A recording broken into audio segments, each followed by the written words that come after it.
একটা কোয়েশ্চেন না করলেই না, বিরাট কোহলি আরও একবার দেখালেন পাকিস্তানের এগেনস্টে কি করতে পারেন। আপনি সেটা ওয়ান ডে বিশ্বকাপ দেখেন, ওয়ান ডে এশিয়া কাপ দেখেন, টি-20 বিশ্বকাপ দেখেন, এশিয়া কাপের টি-20 ভার্সন দেখেন, যা দেখবেন যে কোনো ফরম্যাটে পাকিস্তানের এগেনস্টে আউটস্ট্যান্ডিং। হাসান মাহদি মানে কি বিরাট কোহলি কি দেখেন, ইনসেইন সচিন টেন্ডুলকারের ওয়ানডে ক্রিকেটে 14,000 রান করতে 350 ইনিংস খেলতে হয়েছে। কুমার সাঙ্গাকারাকে লেগেছে আরও বেশি, মেবি ক্লোজ টু 450 ইনিংস খেলেছেন। বিরাট কোহলি সেটা 287 ইনিংসে করেছে, মানে ইনসেইন। এক কথা হচ্ছে দ্য কিংস ব্যাক, 82টা সেঞ্চুরি হয়ে গেছে সব ফরম্যাট মিলিয়ে। এক্স্যাক্টলি।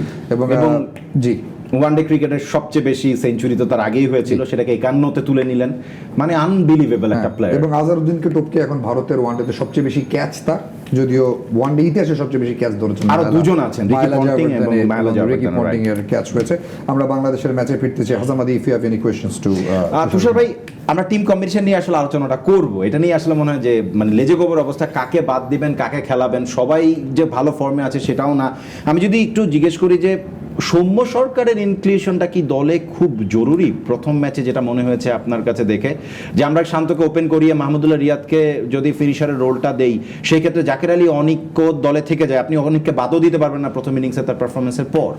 হাসান মাহদি, নিউজিল্যান্ড টিমের চেঞ্জেসগুলো একটু জানতে চাই। রাচিন রবীন্দ্র নেই, মাথায় ব্যথা পেয়েছিলেন ট্রাই সিরিজে, এবং এরপরে তিনি খেলেনি। ডেভন কনওয়ে 3 ম্যাচে 97 করেছেন, 48 করেছেন, 10 করেছেন।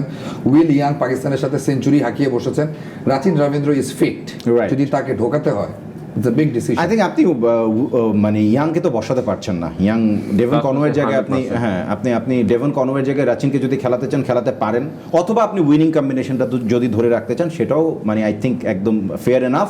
যে একটা দল হঠাৎ করে কেন উইনিং কম্বিনেশনটা ভাঙবে? আবার বাংলাদেশ প্রতিপক্ষ হিসেবে অত বেশি মানে তাকে নিয়ে অনেক বেশি রিসার্চের দরকারও পড়ে না, মানে সাম্প্রতিক ফর্মের বিচার যদি আপনি চিন্তা করেন।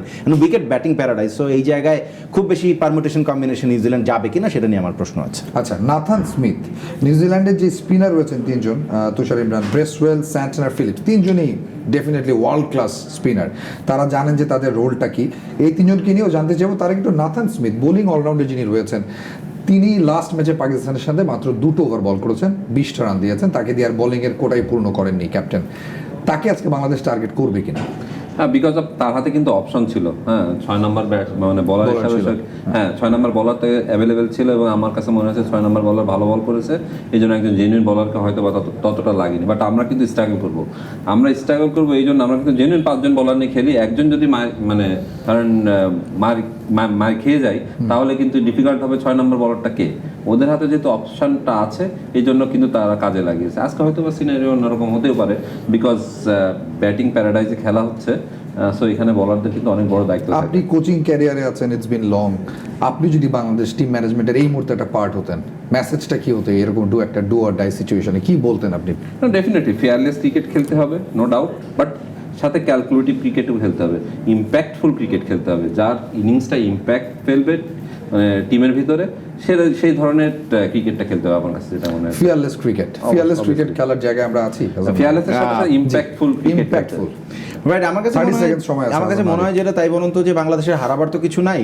ডু অর ডাইয়ের প্রেশারটা নিলে আসলে ডাইটাই আমার কাছে মনে হয় যে বেশি অবশ্যম্ভাবী। সুতরাং আপনি তুষার ভাইয়ের মতন বলবো যে চাপ নেওয়ার দরকার নেই। চাপের বাইরে গিয়ে বেসিক ক্রিকেট খেলে যাওয়া ইজ ভেরি ডিফিকাল্ট নিউজিল্যান্ডকে হারানো। সো একটা সুযোগ বাংলাদেশ নিয়ে দেখতে পারে। ধন্যবাদ হাসান মাহদি, ধন্যবাদ তুষার ইমরান আমাদের সাথে যুক্ত হওয়ার জন্য। এক্স-সিরামিক্স প্রেজেন্স কিকবাজ পাওয়ার্ড বাই গিগাবাইট। আমরা বিদায় নিচ্ছি। নাগরিক টিভির পর্দায় এই বিগ ম্যাচ দেখতে ভুলবেন না। টেক কেয়ার, আল্লাহ হাফেজ।